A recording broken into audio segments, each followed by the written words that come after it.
Merci beaucoup. Je vais essayer. Alors, d'abord, merci pour la présentation. D'abord, je vais parler français. J'ai passé quelques temps à Paris et j'espère que je vais me débrouiller. Et on va parler un peu plus lentement, peut-être, pour que je comprenne tous. Et s'il y a des problèmes, dites-moi et je vais parler en anglais et peut-être faire exprimer moi d'une autre façon. On a un troisième participant. Oui. Je ne sais pas si il faut attendre un peu plus. Et je pense que je vais commencer avec d'expliquer qu'est-ce que je veux traiter dans cette séance ici. Je voudrais bien parler sur les investissements et après ça sur comment de créer une entreprise et parler qu'est-ce qu'il y a des défis, qu'est-ce qu'il y a les possibilités. Et on a trois participants et je pense qu'il vaut mieux de commencer. On a Eric l'archevêque et il va arriver dans un instant, j'espère. Yves-Laurent Caillan et Jean-Marie Mognetti, et peut-être vous pouvez vous présenter à l'audience. Ok. Bonjour, Yves-Laurent Caillan. Je suis donc le directeur stratégie et cofondateur de CoinPlus. CoinPlus, c'est aujourd'hui un wallet qui fait une demande de régulation au Luxembourg. On fait un wallet Eurobitcoin et on a été présenté à la commission afin de pouvoir rédiger, afin de pouvoir commencer ce dépôt de dossier auprès de ce régulateur qui, depuis février 2014, est assez bienveillant vis-à-vis du Bitcoin comme une currency, comme une devise scripturale. Voilà. Merci.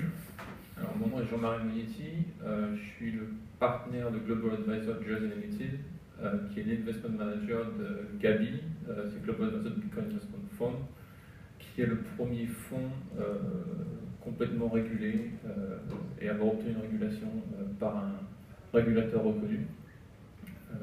Et à ce titre, on manage de l'argent pour des clients tiers institutionnels, uniquement Bitcoin. Parfait, merci beaucoup. Comme j'ai dit, je voudrais bien commencer avec de parler au sujet des investissements.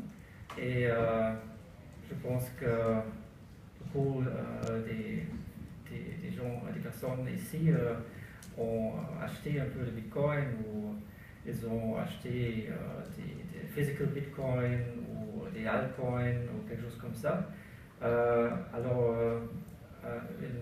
Une question à l'audience qui a acheté déjà des bitcoins? Parfait. Qui a créé ou investi dans une boîte bitcoin, une entreprise, un start-up? Pas les entrepreneurs, alors deux entrepreneurs. Parfait. Bon, je voudrais bien poser la question aux participants. Quelles sont vos expériences personnelles pour acheter des bitcoins, investir à des entreprises ou toutes les autres possibilités pour qu'on get exposure à Bitcoin, à l'écosystème? On a commencé à traiter du Bitcoin il y a il y a maintenant presque 2 ans, à titre personnel. C'était un peu un saut dans le vide, on ne connaissait pas du tout du Bitcoin. On est arrivé comme des purs spéculateurs. On ne connaissait absolument pas l'environnement et l'écosystème, c'était purement un trade de spéculateurs.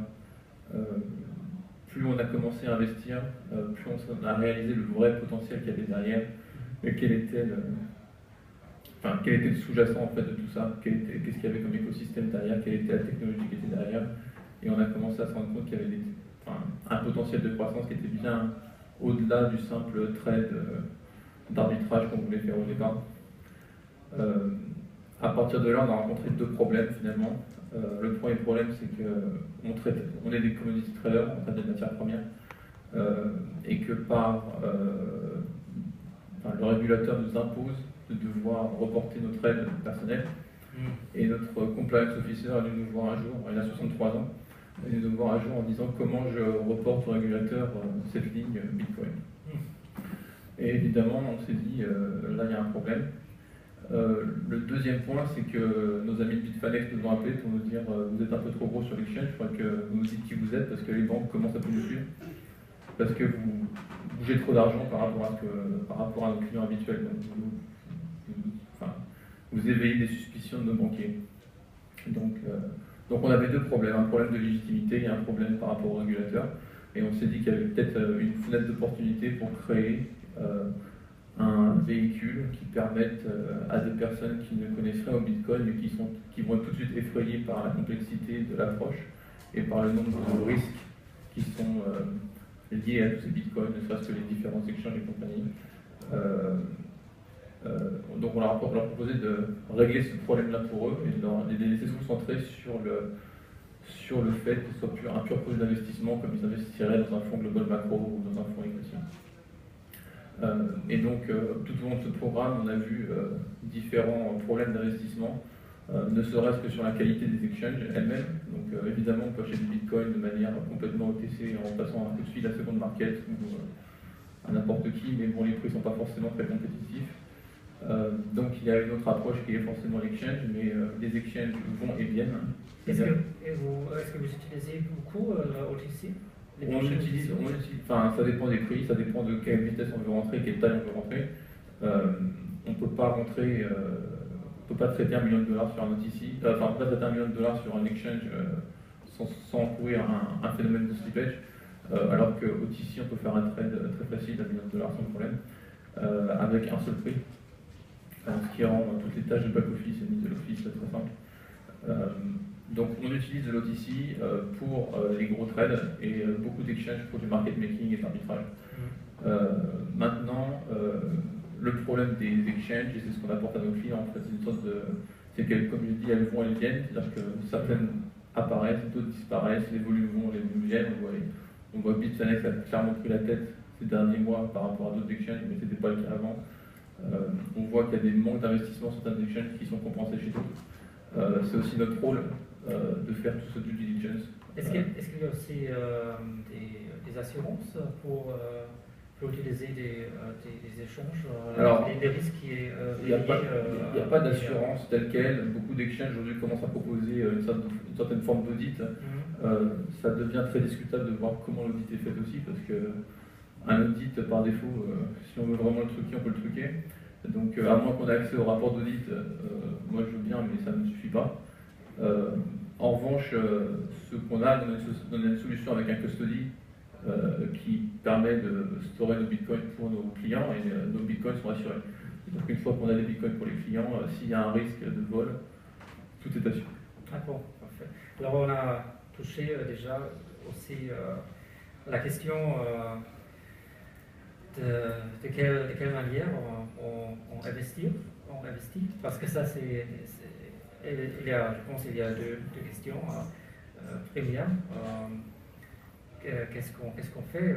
On investit à des bitcoins ou on achète une partie de start-up, et si on a fait une décision, il faut savoir comment le faire. Alors, est-ce qu'on utilise un OTC ou un échange régulier? Peut-être tu peux donner ta perspective aussi. CoinPlus va, après cette première étape de nombre d'agréments de paiement de processeur, va continuer à demander d'autres types d'agréments pour pouvoir accéder à... Enfin, bonjour Eric. Bonjour. Gaspard. T'as raté beaucoup. Non, mais ça marche. Et donc on va continuer à demander d'autres types d'agréments une fois celui du paiement de processeur obtenu, afin de continuer à devenir, ou en tout cas dans le but de devenir une banque de monnaie virtuelle au Luxembourg. tout à l'heure, Jean-Marie a énoncé tout ce qui était audit, assurance, et également le fait de pouvoir investir en Bitcoin au travers son véhicule. Nous, on va adresser le grand public avec une solution de sécurisation de Bitcoin au Luxembourg. Donc les personnes qui veulent prendre un certain risque en position, ils prennent leur risque en fonction de leur appétit. S'ils sont plutôt pour un peu moins risqués, il leur suffiront dans leur wallet de passer d'un compartiment euro à un compartiment Bitcoin.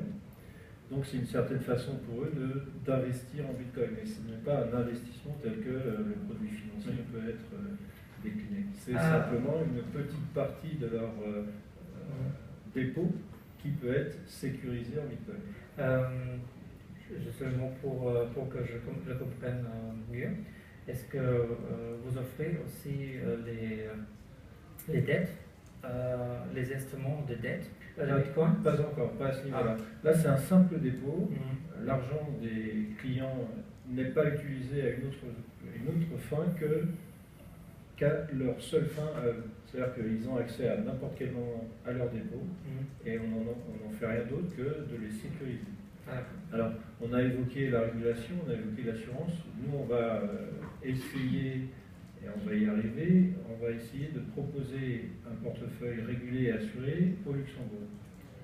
Parce que pour pouvoir atteindre un marché de masse et pour que le client final puisse être complètement, se sentir complètement sécurisé dans cette nouvelle monnaie virtuelle, il y a une nécessité d'apparaître comme un établissement qui correspond à des niveaux d'exigence d'audit, interne, externe, ou de contrôle des risques, équivalent au contrôle que les banques exercent aujourd'hui.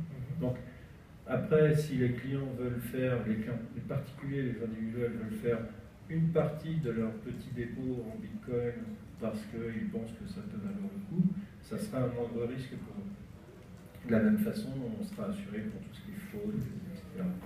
Ce qu'on ne prendra jamais en compte pour eux, c'est la prise de position. C'est eux qui feront le choix de prendre une position sur le Bitcoin. Ah ben, est-ce que vous donnez aussi du conseil? Et vous offrez aussi du conseil?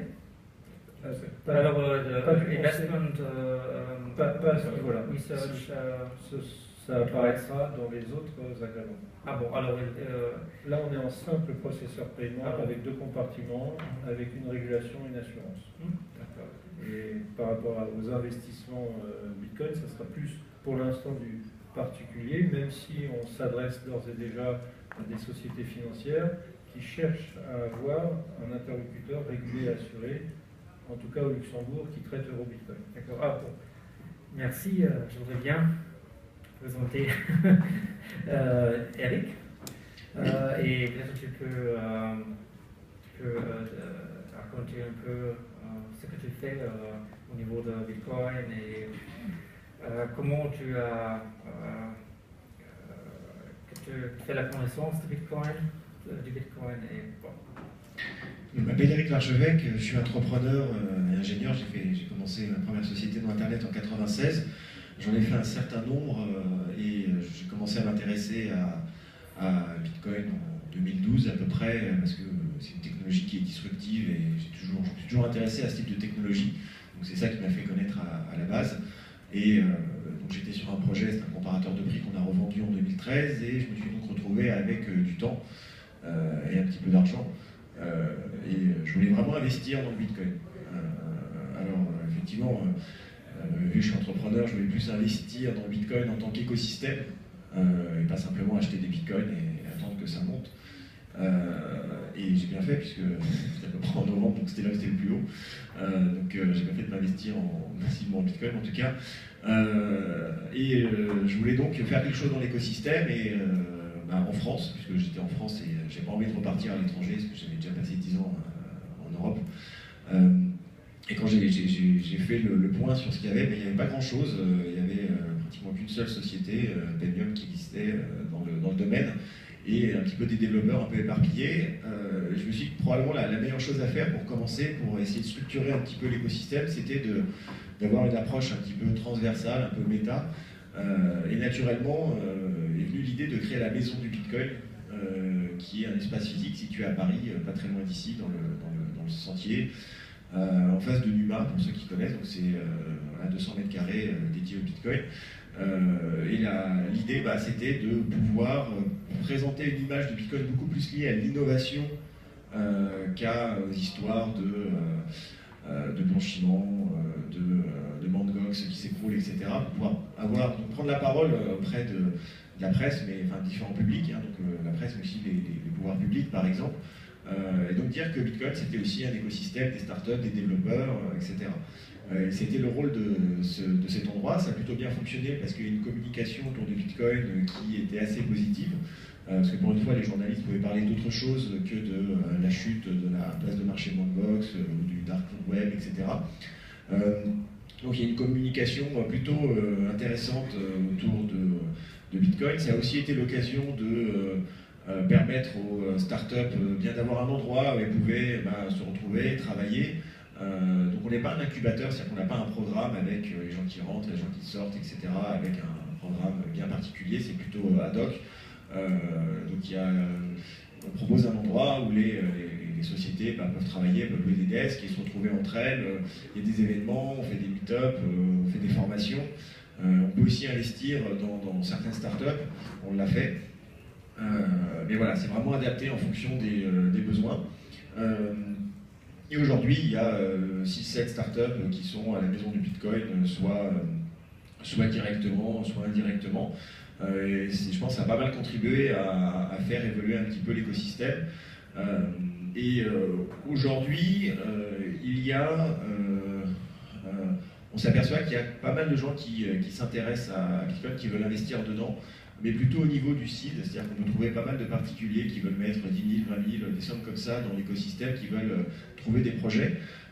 Par contre, c'est plus difficile aujourd'hui de financer des projets sur des vrais tours, c'est-à-dire un projet qui a besoin de se développer, qui a besoin de 500 000 €, 1 million d'euros, voire plus. C'est très très compliqué parce que déjà en France, il n'y a pas beaucoup de seed à ce niveau-là. Et sur le Bitcoin, souvent c'est un no-go parce qu'il y a beaucoup de LP, de limited partners des VC français. Un instant. Oui. Parce que bon, il y a beaucoup de sujets et je veux les traiter tous. Alors d'abord, un instant. D'abord, je voudrais ajouter que moi aussi, j'organise pas une maison de Bitcoin, mais aussi un meeting à Munich où des startups de Bitcoin se présentent chaque mois. Et c'est quelque chose que vous faites aussi. Oui, il y a 3 meetups à Paris, de temps en temps c'est à la maison de Bitcoin, mais pas toujours. Et je voudrais bien inviter tous les entrepreneurs qui viennent à Munich de se présenter dans notre meeting. Bon, tu as répondu à beaucoup de questions que je voulais demander. Avant qu'on recommence, je voudrais bien te demander aussi quel secteur et quelle région que tu trouves le plus favorable, le plus intéressante et peut-être le plus profitable pour le futur. Et aussi, quel investissement tu as déjà fait contre les startups de Bitcoin et quelles sont tes expériences dans cette matière? C'est pas évident de donner une réponse pertinente sur le sujet parce que c'est assez variable. Je dirais que d'une manière générale, ce qui est important de regarder quand on veut investir dans un projet Bitcoin, c'est évidemment l'entrepreneur, le groupe d'entrepreneurs, parce que quel que soit le sujet, c'est toujours ça qui est très très important.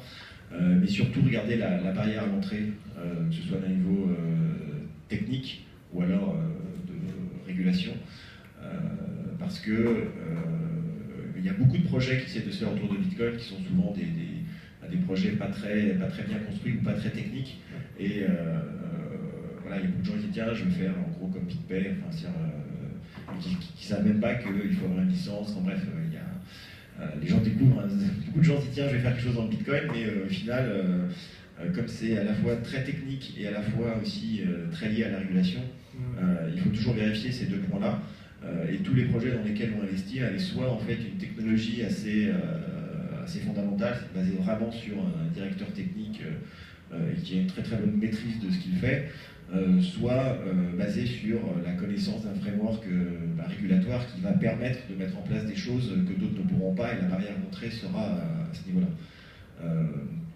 Après, les secteurs, ça peut être tout, ça peut être échange, ça peut être directement dans la blockchain de technologie, ça peut être au niveau du mining, ça peut être du hardware, voilà, c'est très large, et c'est ça qui est intéressant dans le Bitcoin, parce que c'est une technologie qui est elle-même assez transversale, qui sert de fondation, et donc il y a beaucoup de sujets qui peuvent être abordés. Je ne pense pas qu'il y en ait un qui soit meilleur qu'un autre, il faut juste regarder à chaque fois les fondamentaux. Alors moi j'ai aussi rédigé un rapport sur les secteurs de Bitcoin et comment ils sont différents, how they are different to each other. Parce que je pense, par exemple, si on regarde la volatilité des bitcoins, par exemple, du cours de taux d'échange, pour quelques secteurs comme les échanges, c'est en fait favorable, parce que s'il n'y a plus de volatilité, il n'y a plus de volume aussi dans la majorité, in most cases. Alors, Jean-Marie, tu voulais commenter, tu voulais dire quelque chose à Eric? Sur quelle question? Je pensais que tu voulais dire quelque chose avant. Je pense que ça serait aussi intéressant à l'audience de parler un peu des régions différentes, parce que toi tu viens de la France, toi tu fais des affaires à Luxembourg, et toi c'est le Jersey. Et je voudrais bien avoir la perspective de chacun sur ces questions. Quelle est la juridiction la plus favorable et où c'est le plus facile de trouver le talent, les cadres, et ce que vous voulez faire dire à ces juges-là. Très rapidement, je vais parler de la France, parce que c'est là que je connais. Je pense d'un point de vue de régulation, c'est sûrement c'est pas le pire, parce qu'il y a aussi la Chine, la Russie, mais la Corée du Nord. Mais disons que c'est quand même en France, c'est probablement c'est pas le meilleur endroit qu'on peut choisir pour pouvoir mettre en place des projets liés à Bitcoin, tout simplement parce qu'il n'y a pas vraiment un cadre de régulation qui soit bien encore établi, et le régulateur n'a pas forcément envie de s'y mettre parce que c'est pas un sujet forcément très intéressant pour lui. Il préfère le mettre de côté, dire on ne peut pas y toucher. Et juste, par exemple, ne serait-ce qu'ouvrir un compte en banque pour une société qui fait du Bitcoin, c'est très difficile. En tout cas, si on se les fait ouvrir, après on se le fait fermer. Donc, même pour nous, qui avons pignon sur rue et qui sommes des entrepreneurs reconnus, on a des difficultés à garder un compte en banque ouvert, tout simplement parce qu'on fait du Bitcoin. Et pour les banques, c'est intouchable. Et pourquoi c'est intouchable? Parce que le régulateur fait pression sur cette banque en disant attends, tu arrêtes de travailler avec ces boîtes-là qui font du Bitcoin, c'est pas bien. Et comme ils doivent choisir leur combat et qu'eux, ils ont plus à perdre qu'autre chose que de travailler avec nous, eh bien ils préfèrent arrêter, donc c'est compliqué. Par contre, en France, on n'a pas de régulation, on a des idées. Donc il y a des très bons ingénieurs, des bonnes technologies, et c'est pour ça que voilà, il y a des projets en France, et beaucoup de projets Bitcoin ont des développeurs français, même s'ils ne sont pas après situés en France. Donc il y a quelque chose à faire, il faut juste vouloir et croire.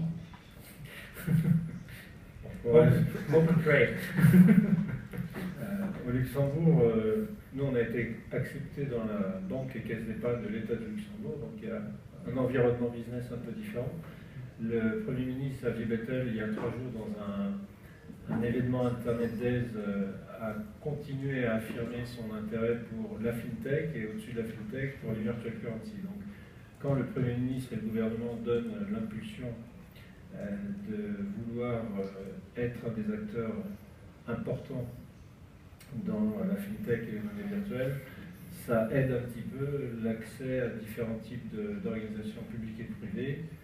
Donc on a été accepté dans l'incubateur d'État, on a été accepté dans la banque de l'État. Donc l'environnement est très très favorable, les circuits sont très courts, on a accès très rapidement aux décisionnaires. Simplement, il faut préparer de façon beaucoup plus réfléchie son projet. Il faut prendre un peu plus de temps, il faut réfléchir à l'objectif final avec les différentes étapes intermédiaires. Et dans ce cas-là, on est rapidement pris en considération et on est mis sur une voie qui est relativement fluide.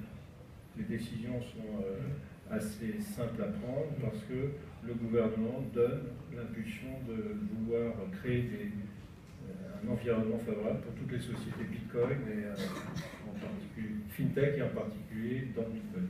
Et c'est peut-être aussi une question à Jean-Marie.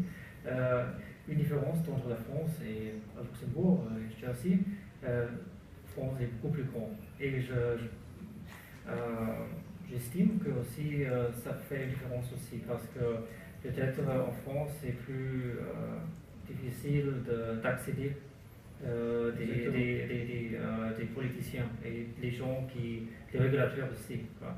Alors, peut-être vous élaborer un peu. Nous, on ne s'est pas présenté directement au Premier ministre, bien sûr, mais en revanche, ses collaborateurs connaissent l'existence de CoinPlus. On a fait très très peu de communication parce qu'on est toujours en stade d'études et de démarches de demande d'agrément, donc on n'a toujours pas obtenu cet agrément. Simplement, les personnes à qui on soumet notre idée ou à qui on demande des informations, des conseils, sont très accessibles et nous donnent beaucoup de considération et de temps. Donc il y a une qualité il y a une qualité et une pertinence dans les informations qu'on reçoit qui nous aident à avancer assez vite et assez bien. Jersey. Bon, on est à Jersey depuis 6 ans, donc on s'est relocalisé à Jersey, on était basé à Londres et à New York pour toutes ces activités de matières premières. On s'est relocalisé à Jersey parce que Jersey était plus compétitif que Genève à ce moment-là, en 2008. Tu étais à Genève? On avait un bureau à Londres et un bureau à New York. On a mergé à Jersey pour avoir toutes les équipes sous un toit. Et la décision c'était Jersey ou Genève. Et Jersey s'est juste mis beaucoup plus en avant et s'est vendu beaucoup mieux que Genève. Donc on a fait un leap face avec Jersey et on est parti en 2008 à Jersey. 6 ans après, on n'a pas parlé au régulateur pendant 6 ans, on n'a pas parlé à personne pendant 6 ans, on n'a même pas fait de business avec Jersey pendant 6 ans, on n'a pas un client à Jersey. Donc on n'a même pas une banque à Jersey, c'est-à-dire qu'on était juste à des bureaux. On utilisait un auditeur, on utilisait des comptables, des avocats, mais aucun rapport avec le gouvernement. Il y a 1 an et demi maintenant, quand on a voulu regarder cette licence, on s'est dit c'est facile, Jersey c'est un peu comme Luxembourg, il y a un shérif dans la ville. Donc on va aller frapper à la porte du shérif et on va lui demander une licence. C'est facile, c'était Bitcoin. Malheureusement, il n'a pas trop aimé l'idée. Donc on s'est dit, là il y a un vrai challenge et il va falloir aller voir d'autres personnes. Contrairement à CoinPlus, nous on est allé frapper à la porte du Premier ministre et à la porte du ministre des Finances, qui ont donné leur soutien total au projet. Oui. Sur le fait que Jersey, c'était la première île à inventer le système de trust. Le système de trust, c'est les trusts. Et aujourd'hui, c'était plus de 500 milliards d'encours à une époque, et aujourd'hui, on doit être à 200 milliards. Donc tout ça, c'est des comptables qui vivent plus, c'est des avocats qui ne travaillent plus, c'est tout un écosystème qui ne vit plus. Et ils cherchent à finalement relancer leur activité en se développant sur la nouvelle vague de FinTech. Et donc pour eux, la FinTech, c'est vraiment en se positionnant en avant, c'est ce qui va faire la différence avec leur ancienne activité. Donc c'est un repositionnement, c'est du business, on emploie des comptables, on emploie des auditeurs à Jersey. Pour notre fonds de Bitcoin, on emploie des avocats. J'ai une question à ce propos-là. Si à Jersey, vous parlez avec tous les comptables et les avocats, et tout l'écosystème qui est déjà en place. Est-ce que les gens, est-ce qu'ils sont un peu conservateurs ou Alors, c'est justement tout le process d'éducation qu'on a créé. Donc, il y a une maison du Bitcoin, entre guillemets, à Jersey qui s'appelle Digital Journey, qui est l'équivalent de la maison du Bitcoin, mais un peu plus ouvert. Donc, ils ne font pas que du Bitcoin, ils font aussi des process de fintech, système de paiement, bancaire et compagnie. Et à côté de ça, on a convaincu en fait, parce que pour monter un fonds, on a besoin d'un administrateur, on a besoin d'un custody, on a besoin d'une banque, on a besoin d'un auditeur. Donc l'idée c'est de convaincre une personne dans chacun de ces secteurs de nous tendre la main et de jouer avec nous le jeu. On a réussi à convaincre à chaque fois un groupe, plus ou moins important. KPMG nous sert d'auditeur, Carl Olson qui est un des plus gros avocats, un groupe d'avocats anglais, nous sert de lawyer. Donc il y a des gens qui sont vraiment mis en cadre pour nous aider à Jersey parce qu'ils ont vu qu'il y avait une opportunité et en disant si on se place les premiers là-dessus, il y aura quelque chose dans le futur qui viendra ici. La conséquence de tout ça, c'est qu'au dernier Bitcoin, Inside Bitcoin à Londres, on est venu avec le Premier ministre dans les valises, qui est venu faire une présentation et faire un speech pour dire que Jersey a été ouvert au Bitcoin et Jersey n'était pas du tout en train de faire une déclaration d'intention comme le fait Lindemann par exemple en annonçant des choses. Lindemann c'est en mer du Nord, enfin c'est en mer d'Irlande, il faut quand même y aller. Donc Jersey c'est, enfin très sincèrement, on ne peut pas reprocher à Jersey de ne pas jouer les jeux à fond du Bitcoin. Le ministre des Finances a été réélu et son titre c'est enrichi du nom de ministre des FinTech aussi, enfin il est ministre des Finances et des technologies financières. Donc il a plein pouvoir sur ces genres de choses-là, ce qui est très agréable. Le seul souci qu'on a encore, c'est au niveau bancaire, parce que le lobby bancaire, malheureusement, à Jersey, de par la loi, dépend plus de Londres que de Jersey. C'est pas des banques privées, c'est des banques, c'est Lloyds, HSBC. Ce sont des succursales, ce ne sont pas des noms propres.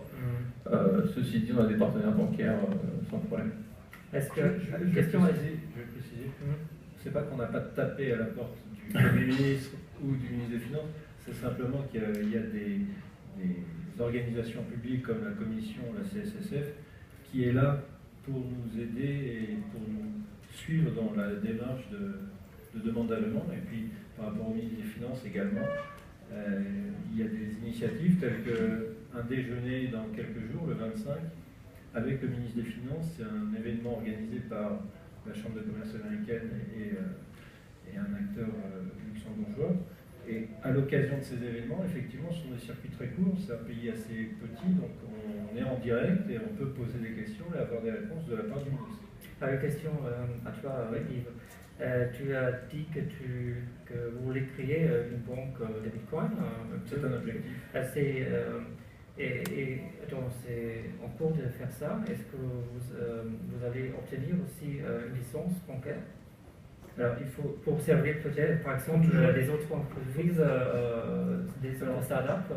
On peut imaginer que Luxembourg, en tant que place financière assez importante et avec une infrastructure IT optimale, a beaucoup d'avantages pour pouvoir présenter dans les années futures des établissements bancaires de monnaie virtuelle. Est-ce que ce sera CoinPlus ou le premier ou parmi les premiers, je ne sais pas. Aujourd'hui, on est simplement dans une demande d'agrément de processeur de paiement. Donc il faut passer cette première étape et ensuite on pourra venir à Inside Bitcoin à Munich et puis parler de la deuxième étape.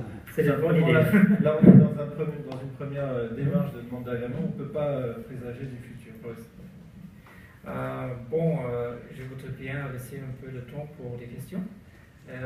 Avant qu'on finisse, une question finale à tous les trois participants. Si on pense un peu plus global, qu'est-ce que vous pensez sont les risques globaux qui sont les plus pertinents, les plus... par exemple, pour donner quelques idées, par exemple, j'ai entendu des gens qui disaient que, alors, à O'Reilly, on a un Tech Bubble 2.0. un peu comme dans les années du Internet Bubble, et ça va changer. Alors ça va plop. Je ne sais pas comment, comment le dire en français. Ça peut être c'est un risque. Et il y a d'autres, par exemple, Mt. Gox, un autre Mt. Gox ou quelque chose comme ça. Qu'est-ce que vous pensez à propos de ça? Je pense que Bitcoin en tant que monnaie et instrument financier ou investissement, etc., c'est quelque chose qui est bien entendu risqué par essence. Mais moi, je ne crois absolument pas à l'éclatement en fait, de Bitcoin en tant que technologie. Pour moi, quoi qu'il arrive, quoi que fasse le régulateur de quelques pays que ce soit, du reste, Bitcoin est là pour rester. Et pour moi, il n'y a absolument aucun risque réel que Bitcoin en tant que technologie s'arrête. Il y aura certes des barrières à franchir, etc. Mais Bitcoin a déjà montré sa résilience, même quand Mt. Gox s'est craché, etc. Et on a appris. Donc je ne pense pas que telles choses vont se passer à nous, parce que maintenant les gens font attention, ils vont plutôt travailler avec des boîtes comme CoinPlus ou d'autres qui ont des vrais agréments, etc. Et donc je pense que voilà, le Far West se termine un petit peu.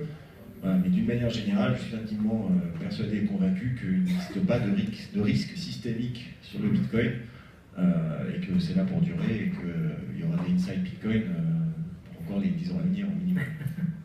All depends to what. Ok, merci. Moi, ce sera plus dans les perspectives d'évolution, c'est-à-dire qu'aujourd'hui, effectivement, on parle de Bitcoin, il y a d'autres types de monnaies ou d'autres types d'altcoins.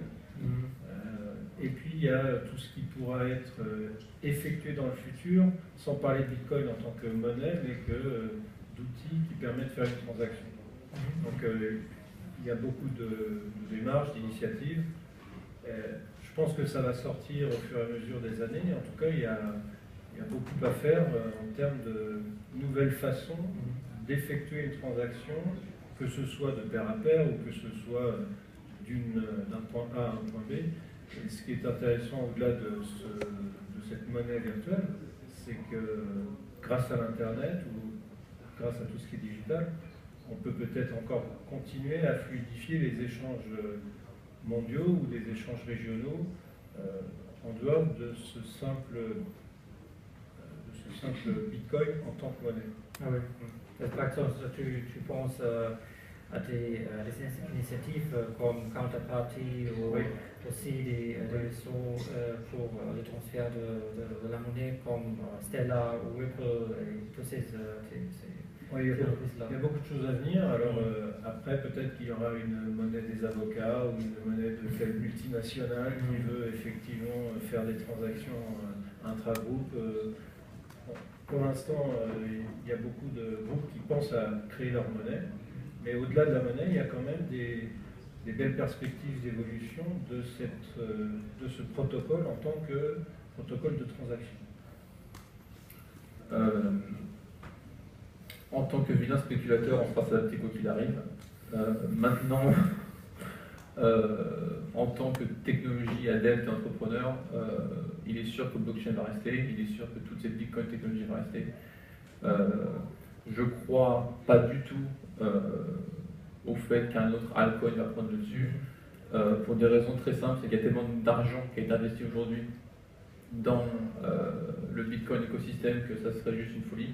Donc il suffit d'avoir un consensus entre les développeurs pour updater le corps de Bitcoin. Donc si jamais un altcoin est une brillante idée, on pourra toujours l'intégrer. Je vois plutôt altcoin comme un laboratoire d'idées entre guillemets pour tester des choses qu'on ne peut pas tester sur Bitcoin. Ne serait-ce que le volume qu'il y a sur altcoin permet juste de tester des scénarios catastrophes qu'on ne pourra pas tester sur l'ensemble de l'écosystème. Donc c'est là pour rester, qu'on le veuille ou non, que le régulateur le veuille ou non aussi, parce qu'on peut échanger des bitcoins juste par une onde radio et aller réguler une onde radio, ou aller contrôler une onde radio. Et je crois que le mot de la fin, c'est ce qu'a dit Will, mon ami Will, sur Bloomberg récemment, qui est le fondateur de BitGo, en disant que le Bitcoin est instoppable en fait. C'est-à-dire que peu importe ce qui se passe, ça sera non, on ne peut pas le stopper. Bon, alors, parfait. Une dernière statement que vous voulez faire. Sinon, on commence avec toi. On commence avec les questions. Merci. Bon, français, la question, je suis un peu curieux, mais vous allez me dire si c'est indiscret. Jersey, vous travaillez avec quelle banque? Vos comptes bancaires sont. Vous n'avez pas compte? On a des banques dans le monde entier. Des banques dans le monde entier. À Luxembourg? Je l'avais dit précédemment, mais Ah, pardon. je vais te le Le redire. mauvais élève. Je vais te le redire. On est à la Banque d'État, à la banque et caisse d'épargne de l'État du Luxembourg. Non. On n'a pas de nom pour Jersey. On a une dizaine de banques, donc il n'y a pas de nom spécifique. D'accord. Merci. Question?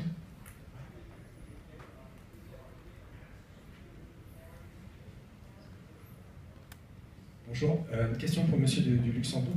En quoi l'échange automatique d'informations va changer quelque chose pour vous? Parce qu'on a été assez surpris que le Luxembourg aille de l'avant avec l'échange automatique d'informations.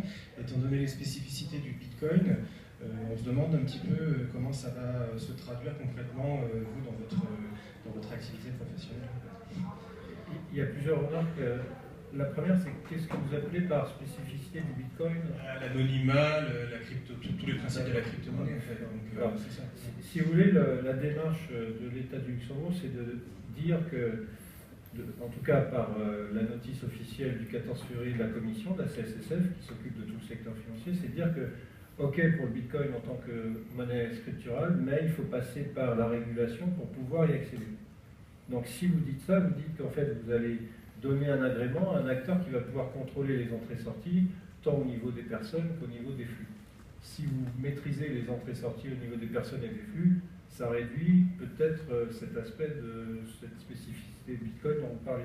Est-ce que ça répond à cette première question? En fait, en 2015, il va y avoir l'échange automatique d'informations qui va se mettre en place en Luxembourg. Exact. Quelles sont les contraintes nouvelles, additionnelles qui vont exister pour vous suite à cette mise en place de l'échange automatique d'informations? Moi, je ne suis pas initiateur de cet échange automatique d'informations. Je ne connais pas les raisons qui ont mené à cette nouvelle outil qui va faire l'échange automatique d'informations. Nous, on va être présent en tant qu'acteur et sur simple demande, on va devoir et pouvoir fournir toutes les explications en termes de KYC, AML et CFT de tous les comptes qui sont ouverts chez CoinPlus. Est-ce que ça répond à votre question? Vous allez simplement vous conformer aux exigences du régulateur quand il vous demande. Alors, comme vous dites simplement, oui, on va simplement se conformer, mais c'est déjà un premier pas pour dire que le Bitcoin est pseudonyme chez CoinPlus, c'est pas anonyme. C'est un premier pas pour dire que le régulateur du Luxembourg veut continuer à donner le bon exemple en tant qu'acteur correct ou acteur qui veut faire du Bitcoin correctement. Si je peux juste rebondir, le Bitcoin et l'anonymité, c'est une utopie. Le Bitcoin ne pourra pas démarrer si on garde l'anonymité. Donc l'anonymité fait pour disparaître, et c'est ce qui se passe aujourd'hui, c'est que tout nouveau service qui rentre sur le marché, tous les nouveaux participants qui sont ciblés par des venture capitalistes sérieux ne mettent pas du tout en avant l'anonymité. Donc cette feature du Bitcoin n'est pas quelque chose qui est à long terme sustainable. Donc ça va disparaître de toute façon. Je ne pense pas que ça disparaîtra. Mais ça Ce que je veux dire, c'est que l'un n'empêche pas l'autre. Voilà. Donc il peut très bien y avoir un Bitcoin anonyme et un Bitcoin régulé, et chacun son Bitcoin. C'est assez une approche très libérale. Est-ce que pour l'échange automatique, ça correspond à ce que vous attendez comme réponse? Est-ce que vous pensez que le marché d'investissement Bitcoin est mûr pour l'arrivée de produits financiers plus complexes, de produits dérivés? On pense à l'arrivée prochaine de Ledger-X aux États-Unis. Comment vous anticipez ça? Alors pour ma part, on est en relation avec d'éventuels futurs partenaires, des sociétés financières basées au Luxembourg également, qui souhaitent pouvoir obtenir de notre part le côté régulation, mais de leur part qui souhaitent créer des outils financiers et d'assurance ensuite baquer sur Bitcoin ou d'autres types de mécanismes, peu pourront vous le dire, mais ça existe. Les sociétés financières y pensent. Les sociétés financières y pensent. On voit des produits financiers, enfin, les frères Winklevoss arrivent avec un ETF qui est annoncé depuis déjà très longtemps, donc on se demande où est-ce qu'il est. Le problème, c'est que les États-Unis, c'est très compliqué en termes de régulation pour passer les frontières, enfin les barrages. C'est-à-dire que c'est non seulement la SEC, mais après la fête de New York qui va s'en mêler, et aussi la CFTC. Ceci dit, on voit un milieu financier qui se professionnalise beaucoup. On avait par exemple, pendant de nombreux mois, on a eu des exchanges qui étaient managés par des purs geeks qui n'avaient aucune expérience du côté trading de la chose, du côté financier. Ça se voyait juste par les decks qui étaient déployés, qui étaient vraiment très amateurs. Aujourd'hui, on a des gens très professionnels qui rentrent sur le marché. Il y a un exchange qui s'appelle Terra qui a été lancé, qui est un exchange de pure swap, qui est le premier swap agréé par la CFTC. Les gens qui sont derrière ça sont d'anciens floor traders du New Jersey qui tradaient des produits de Como qu'on connaît très bien. Donc c'est des gens très sérieux qui ont mis beaucoup d'argent pour arriver à faire ça, avec beaucoup de mois. Et c'est des gens qui ont 50 ans, c'est pas des gens qui ont 20 ans ou 25 ans. Clairement, ils n'auraient pas pu le faire à 25 ans. Donc on voit aussi qu'il y a différents types de personnes qui rentrent. Digital BTC, qui est le premier miner listé en Australie, est rené par Bill Brundage, qui est un ancien aussi trader du NYMEX. Donc ce qui est très amusant, c'est que on retrouve des gens aujourd'hui sur le Bitcoin avec qui on a travaillé il y a 15 ans ou 10 ans, qui ont pris leur retraite à 10 ans. On va penser à Martin Greenberg, qui est ancien chairman du NYMEX après sa retraite il y a 10 ans et qui aujourd'hui revient juste parce que ça lui rappelle les bons vieux temps et qu'il y a quelque chose qui ressemble à du trading de pétrole il y a quelques années. Donc, à voir. Mais de toute façon, après pour les autres produits, alors ça c'est des produits financiers encadrés par des gens qui sont sérieux. Tout ce qui est produits financiers comme 796 qui sont des futurs, ou OKCoin ou Buy qui sont les échanges chinois, où on collatéralise des pertes, ça c'est assez bizarre. On en a fait les frais la semaine dernière. J'ai personnellement été taxé de 25% sur les gains pour payer les pertes des autres. Ça fait un sentiment bizarre, c'est pas sûr que ça va rester. Et c'est pas régulé. Donc, si vous voulez avoir de l'argent institutionnel qui rentre, il va falloir que ce soit régulé. Le CMI travaille dessus, Nasdaq travaille dessus, AS travaille dessus beaucoup moins que les autres. Maintenant, ces gens-là attendent aussi d'avoir une régulation claire avant de pouvoir déployer, parce que malheureusement, les amendes des États-Unis ne sont pas les amendes qu'on connaissait, c'est-à-dire qu'une amende fait très mal aujourd'hui. Donc, ils veulent vraiment avoir un encadrement juridique très fort avant de pouvoir déployer. Et bon, je parlais avec une personne qui est le directeur technologie du CMI. Pour eux, déployer un contrat futur sur le CMI, c'est rajouter un ticker, c'est-à-dire que c'est pas compliqué. C'est déjà prêt dans Bloomberg. Bloomberg a déjà créé tous les tickers, ils sont en back-end. On n'a pas accès, mais ils sont déjà prêts. Donc, tous les acteurs en fait du secteur financier sont dessus. Toutes les banques traitent du Bitcoin, elles veulent pas, les banques des États ne veulent pas nous accorder de compte en banque, mais elles traitent plus ou moins tous du Bitcoin. Le mot Bitcoin a été interdit du chat de Bloomberg dans beaucoup de banques pour éviter que les traders parlent de trop. Goldman Sachs a publié un rapport en mars l'année dernière où il y avait 5-6 pages qui étaient réservées, c'est leur publication la plus lue, qui est réservée à leurs clients privés. Et il y avait 6 pages sur les bitcoins où il expliquait qu'est-ce que c'était, comment ça passait. Donc il y a une vraie volonté du marché de regarder ce que c'est et pas beaucoup de frein. Great answer. So we have to end here. Malheureusement, c'est fini. Malheureusement. Ouais, malheureusement. It's a good panel. Give them a big round of applause. Nicely done. Good job, guys. Next time we're going to give you 2 hours. Next time we'll give you a 2-hour panel. Nicely done. Yeah. Good job. All right, so we're going to set up for our regulation panel. Just give us 5 minutes. We're going to get our regulators up here and start that panel. Thank you.